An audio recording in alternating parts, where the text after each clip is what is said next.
Uno omusomesa wa Kampala High School Mr. Kimulika Gwensonyi amazeewo abaana b'abandi ab'obuwala nga batuusaako ogw'obuliisa maanyi era nga n'omu gwe yasembeddeko muyina mu maaso awo ng'ate avuddeyo okwekubira enduulu ogenda kuba ng'obifuna mu maaso awo. Eddie Mutwe olunaku olwaleero aleeteddwa mu kkooti e Masaka nabyo ogenda kuba ng'obifuna mu maaso awo naye ng'embeera gy'alimu amazima yo etiisizza ddala era nga basabye omulamuzi munnange asooke addusibwe mu ddwaliro olw'embeera gy'alimu nga teyeetegeera yenna yazimba kwegamba twongere ate okumuteeka mu ssaala. Mugamba mutya, mwasibye mutya bantu bange? Kansuubire nti muli bulungi ba mikwano nga enkola yaffe. Mbasaba vidiyo eno mugimpe like era n'ensaba gwe wenna atannaba kusubscribinga wano ku Suvia News Extra nti mukwano subscribinga era onyige mu notification bell olemesibwanga byonna bye mba nteekayo wano ku Suvia News Extra.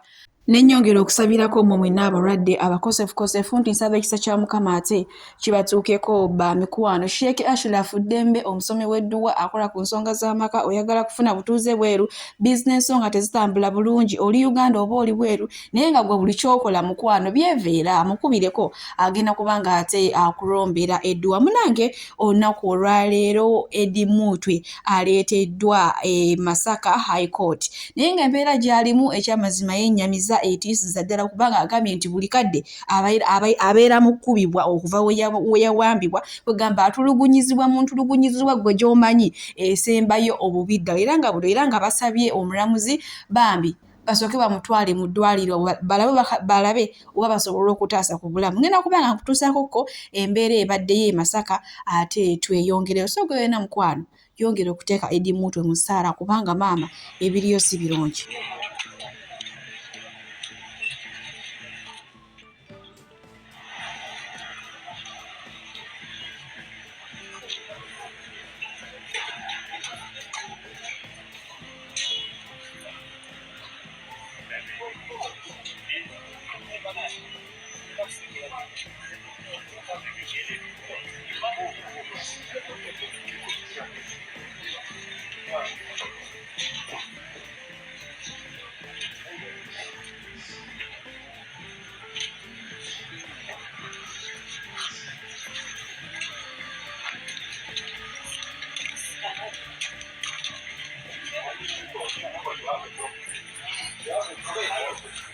Eyo nno y'embeera ebadde ku Masaka High Court Eddie Mutwe gy'aleeteddwa naye ng'agamba nti abadde akubwa era ng'awulira bubi era mu kano akaseera basabye omulamuzi munnange basooke bamutwale mu ddwaliro. Ngenda kuba nga nguteerako wano omwami ate ye nga akunnyonnyola ebisingawo then tweyongereyo n'agaaliwo. Ali mu mbeera mbi tuyimiridde mu kkooti maaso g'omulamuzi ne tusaba omulamuzi mu mbeera Eddie Mutwe gy'alimu mu mateeka eba tekkirizibwa kugenda ku ttwayo oba kutwalibwa ku limanda mu prison naye ne tusaba omulamuzi tumwegayiridde atukkirize atwalibwe mu ddwaliro mu bunnambiro era omulamuzi atutte okuwulira kwaffe okusaba kwaffe n'atugamba tugende naye atwalibwe mu ddwaliro eddene era tetuwengerera ssaawa eno abapurizoni twogedde nabo bagenda muyingiza mu kitabo kya purizoni wano mu central olumala omuyingiza atwalibwe obutereevu mu ddwaliro eddene era kati kusaawa eno tugenda kola naye nga bamukuba bubi nnyo buli lunaku abadde akuba emirundi egisukka mwena nga bamukubisa zisolido bamukubisa amasannyalaze bamuyiira amazzi nga tebamubuulira musango gwe yazza naye nga buli kaseera bamukuba talya tafuna bujjanjabi era alumwa buli nnyingo yonna emikono gyonna gijjudde. So eyo y'embeera Eddie Mutwe gy'alimu naye buno obudde atandise ate okufuna obujjanjabi naye ng'agamba badde bamukubisa amasannyalaze waya z'amasannyalaze bamuyiira amazzi ate bannange embooko y'amazzi eruma balina enjiwa gye bagakuyiwa mu maaso kwegamba n'owunga n'ova ne ku nsi naye era nga mu kiseera kye kimu awo omukulu Katikkiro Charles Peter Mayiga naye muyina mu maaso wano bino ebigambo yabyogedde olunaku lw'ejjo ku Sunday mu kusaba naye twebaza Mukama nti osanga munange baawuliddwa omulanga leero ne tutegeera gy'alira aleeteddwa mu kkooti. Kansooke nkuteereko kati General Muhoozi Kainerugaba yakutte Edward Ssebuufu gwe bayita Eddie Mutwe ndowooza amulanga kukuza birevu na butamanya Lunyankole si byange bibye tewabaawo abinsibako yabitadde ku kibanja kye ye kennyini n'ateekako Edward Ssebuufu oba gwe bayita Eddie Mutwe nga amumwedde ekirevu. Eddie Mutwe alina ekirevu kiringa nga kya Peetero Omutume. Mu mateeka poliisi erina obuyinza okukwata n'okusiba abamenyi b'amateeka. Awo nno nsaba General Muhoozi Kainerugaba akwase poliisi Eddie Mutwe. Bw'oba waliwo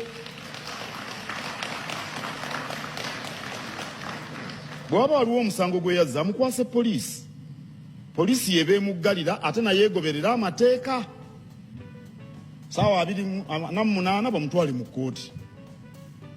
Ebintu ebyo bya bulabe nnyo bassebo ne bannyabo. Bya bulabe.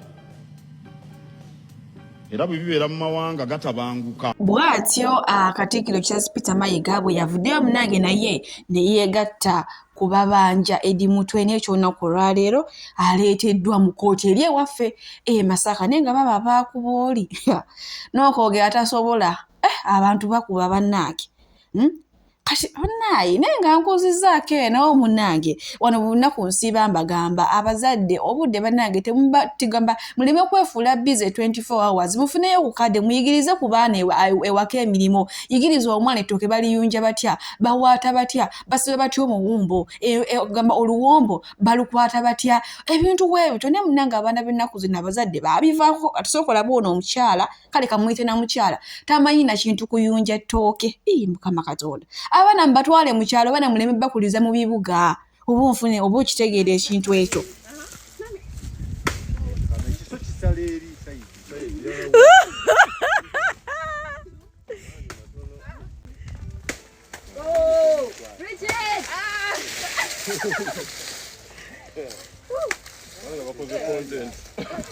Sala n'ebitooke.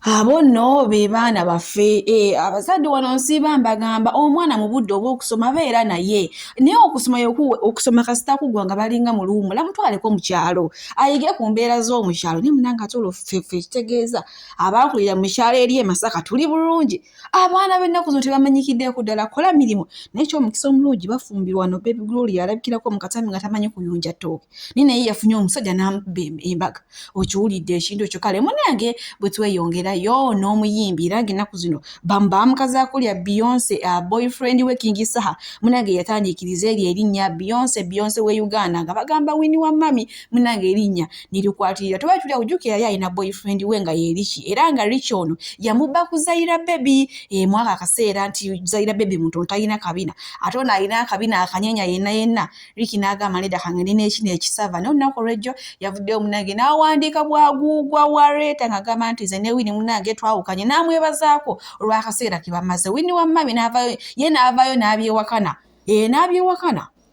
kyokka ate nga bulijjo tubalaba mu vidiyo nga bazikola era nga n'okusula ebiseera ebisinga abadde basula bonna naye ng'abantu bagamba nti omuntu ali mabega wa kino King Saha kubanga ndowooza kyaka yamugambye akalenzi kate nze kangumala omanyi abasajja nti ebbuba nga bw'obadde ogalaba tugenda abantu ku kyoto ne twokya emizimu emibi egibabaamu n'okulomba edduwa abantu singa abeera ng'ali wano atuuse sobola okumulombera edduwa ne waba atatuuse nga mpadde amannya ge naye ng'ali wala neetaase ennamba yange yeeno eri 0707763711 nammwe bannyinaffe abali ebweru oyagala okuba nti oyagala okulombera ku dduwa ng'olina ebizibu viza zibuze amaka gakolongotana sente zikola zimpita mu ngalo ojja kumpeereza ekifaananyi kyo n'amanyago ebyo byokka bijja kumala nja kukulombera edduwa ojja kutereera olunaku olusembayo mu mwezi mba n'edduwa eyawamu ffenna n'abalwadde bange abakadde n'abapya. Salaamu alaikum warahmatullahi wabarakatu.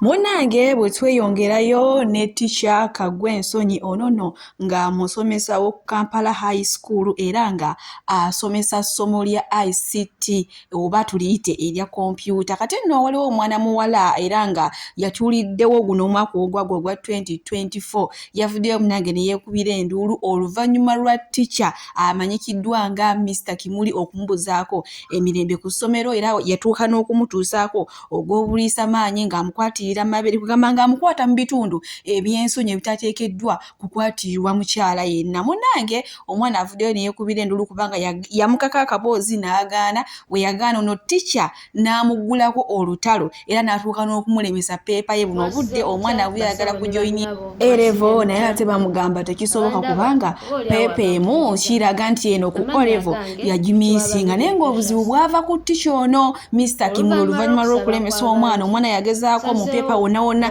ng'amumazeeko emirembe. Munnange twali tukyalawo nga tumanyi nti oba ono omuyizi yekka yavuddeyo okumulumiriza. Abaana bavudde eri kwegamba ye kabadde kalimo kene nga wogamba nti ez'omubbi ziba 40. So era tusaba bannange abazadde mwenna buli ticca ono bwe yakwatira omwana bannange muveeyo abaana bammwe bafune obwenkanya. Ate abasomesa munnange abasinga oba lwaki abasomesa ba ati abo wamu n'abakompyuta munnange balina obwo obuze baagala okuyisamu abaana b'abandi amaggali oba lwaki sijja kulima. Naye nga ngenda kutuusaako wano akatambi ate owulire mwana muwala Precious ye kennyininyini nga nnyonnyola gye byava nawa gye byasembera. Mukazi wattu essaawa yonna ayinza okulemerwa okujoyininga Erevo naye olw'omusajja yamuteekako bwegamba empalana olw'okumumma ebitundu bye ebyekyama bakyogere batyo kale olw'okumumma akaboozi basajjamu nengenda mu computer lab nangoberera weyangoberera nansaba mbeere mu mukwano naye kyenagaana yali atandise okunkwatirira atandise okukwata ku mabeere I fought and I was able to escape nemuva mikono nenfuluma nengenda. From that point on obulamu bwange mu Kampala High School bwakyuka. Natandika okubanga kubanga Mr. Kimuli anvuma wemba sinamalayo ssente akugoba n'oddayo ewaka ne baba bakubanja ebiri oba esatu oba ena nga bwe babanja omwenda 10 yasobola omukkiriza n'ayitawo naye nze nga ngoba n'enzirayo ewaka. Nagumira ebintu ebyo byonna kuba nali mmanyi era ne muganda wange yaŋŋamba ti Precious kuba naye namunnyonnyolako ekyabaawo n'aŋŋamba Precious fuba okulaba ng'omwami oyo omwewala leave his presence tomwewa nnyo kyagamba okukola kikole kuba maama takyaliwo gwe bagenda oyita ku ssomero nti mu mwana we akoze kino eno ne kino ajje ate nange am a busy person. See, I might not be available for every time we bampita. So nalina okugumanga ebibonerezo byampa nemba siina kyenkoze nina obikola just to cool the situation era nendowooza with time ebintu bijja kyuka era bijja kuba bulungi. So kati senior 4 kintu kyekimu mpaka senior 4 third term tugenda kola ebibuuzo wenatuuka ku makya nga 14 olunaku lw'ebibuuzo byennyini nemusaba kadi yange kadi yange eya UNEB examination card nagaana ogimpa nanyimirizaawo nembeeraawo side ya gate nembeeraawo nga ninze head teacher je banange ne bayingira mu pepa nze nenyingira late pepa enye ezasooka zonna naziyingira late. However ekintu ekyasinga okunnuma ennyo era ekintu ekikyanumya omutwe ekintu ekimpa stress kyekyatuukawo nga 22 October 2024 nakola ekibuuzo kyange kya ICT practical. Ekibuuzo ekyali kitandika nayingira munda ntudde agabye CD Mr. Kimuli agabidde buli omu CD nze n'atampa CD. So nempanika omukono neŋŋamba invigilator nemugamba invigilator Mr. Kimuli agabye CD buli omu amuwadde naye nze tampadde. Invigilator n'agamba kange nenjogeremu nani ne head teacher munyonyola ekibaddewo. Head teacher yajja n'ambuuza lwaki tebakuwadde CD nemugamba ndowooza lwakuba mbadde sinnabakola ki kusasula. So invigilator n'amugamba omwana muwe CD waba omubanja basomero bali mubanja mujja withholding results ze mujja gaana muwa results ze. We yali ampa CD yagamba ngenda muwa CD kyonna oba kikola oba tekikola yamanyi si buzibu bwange. So nakwata CD n'agimpa and indeed CD yali tokola kubanga nagezaako banninga waaka ku CD emirundi n'emirundi nga naye CD tekola. ne ngamba abasomesa abaalimu mu examination room ne invigilator mwennyini ne mugamba bampadde CD naye CD tekola nga buli ajja okunnyamba amugamba ekyo mukireke kyeyiye kyefeeko kyokka kuba yali yamponinga dda nangamba gwe tojja kukola pepa yange ya ICT ojja genda oba okola Luganda oba okola Arabic oba okola art ojja genda okola ebyo naye togenda kukola ki pepa yange ya ICT era nga yagamba n'abaana abamu abenkola nabo ICT abali bakola nange ICT n'abagamba oyo nga 22 mugenda musondera obutambala kuba agenda kaaba agenda kojjusa obulamu bwe bwonna and indeed nakaaba.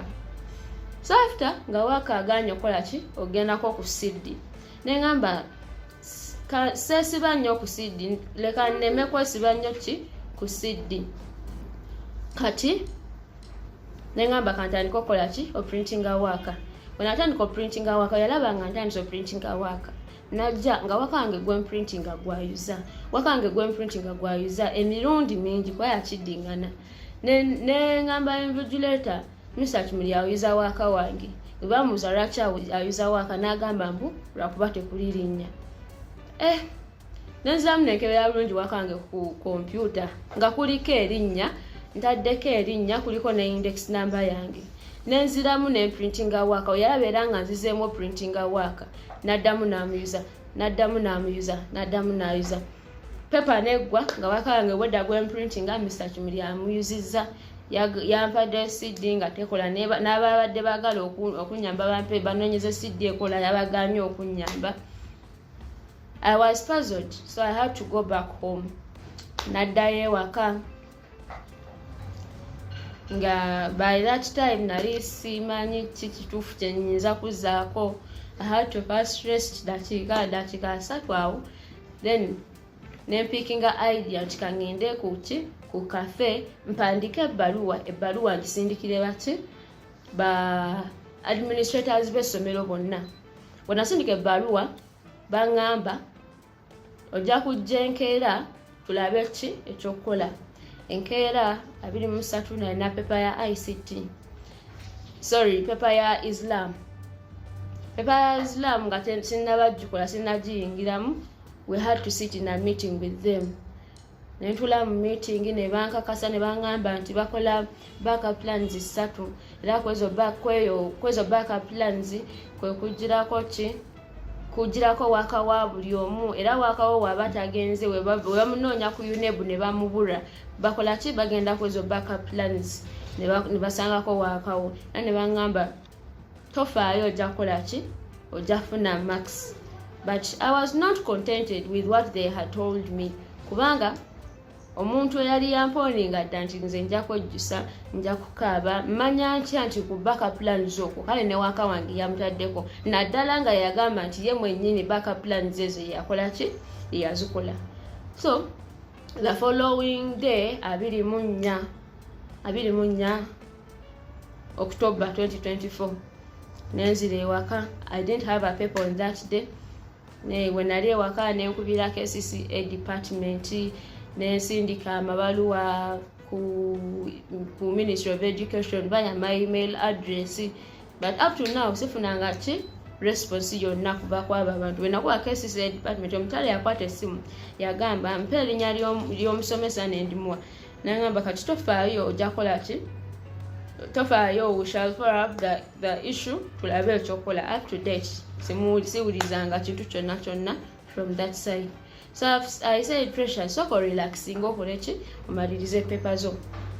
When amala paper I had to go and file a case ku police ne bagamba era ne badamu ne bangamba bakola backup plans era biki ne banyonya ne bangamba ninde results zikomewo. Results zakomyewo nga nina X ku paper. So they are turning the whole thing kuba kunenya Mr. Kimuli yeka, but na administration yenyini najigame in the first place, but they did not help me out. That's why nasazeewo nzije ku media munyambe nsaba buyambi kuba I'm now financially stuck. Sina wakutandikira nina baloya benino sasula naye finances I'm too stuck right now. My hands are tied. Sina kyakuzzako kituufu. So nsaba buyambi.